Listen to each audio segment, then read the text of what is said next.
welcome back to World War Three News. What's going on? So, there's been stories about America. We're sending their B-52 bombers, their nuclear capable, heavy strategical nukes,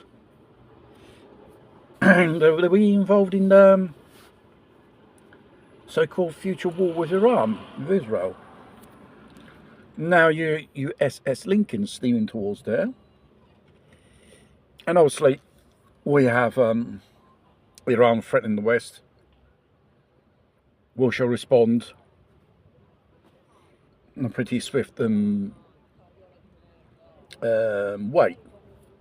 What that will be, who knows?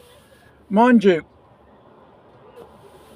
the Iranian authorities already gave the world of civil aviation a non-fly zone for certain days. That means commercial civilian aircraft can't fly in or out in the airspace of Iran, I should say. Probably smack bang whop, probably in the American elections. And obviously we've been hearing stories about from various channels, from various organisations, intelligence, like FBI, CIA, and NSA bodies. There's a possibility, a very serious threat, foreign actors may start kicking off and start, attacking civilian targets on in America, on American soil. That's possible because despite all these illegal aliens and open borders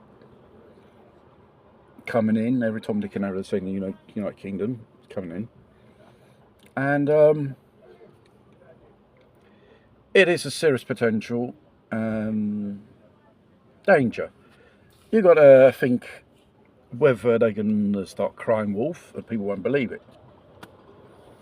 Because since when you have these people warning of a certain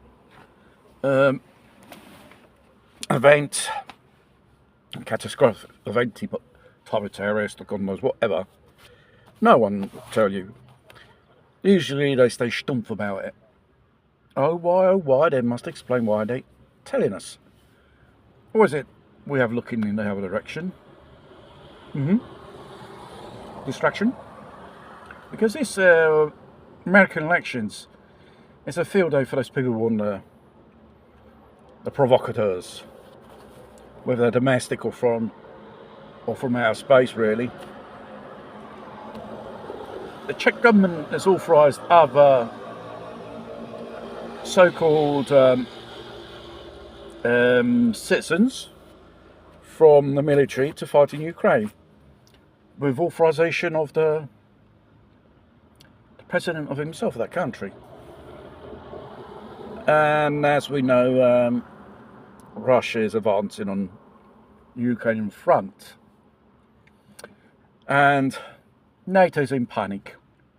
Even if you don't hear him screaming and kicking from the Pentagon or from Brussels, they are in panic mode, and they might do something hasty.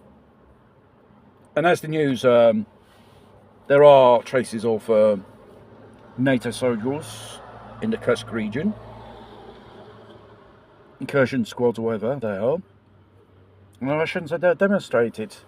The fact is, since from day one, NATO was involved in this war in Ukraine with Russia, and he used the poor Ukrainians as a battering ramp to fight their wars. And it looks like the Polish have been forced into something, start shooting down drones, and even the Romanians, if it comes into their airspace, that's a different thing. You're not going to start shooting them in airspace of Ukraine. That means you practically declare war, officially get yourself in war. You know, NATO's waiting for that golden opportunity. The Russians make a false or stupid move in that neck of the woods. I don't think the Chinese and the Russians are stupid people. The scientists at the UN are asking for a nuclear draft. That means scientific research with the actual nuclear weapons technology, what type of effects it will have, globally speaking, region to region. And they say this thing of a nuclear winter, some people says it's a hoax. Well, you've got to see the yield and what type of those stuff they use as nuclear warheads. Only then you can assess what damage you'll do. Unless you don't do a practical demonstration like Hiroshima or Nagasaki.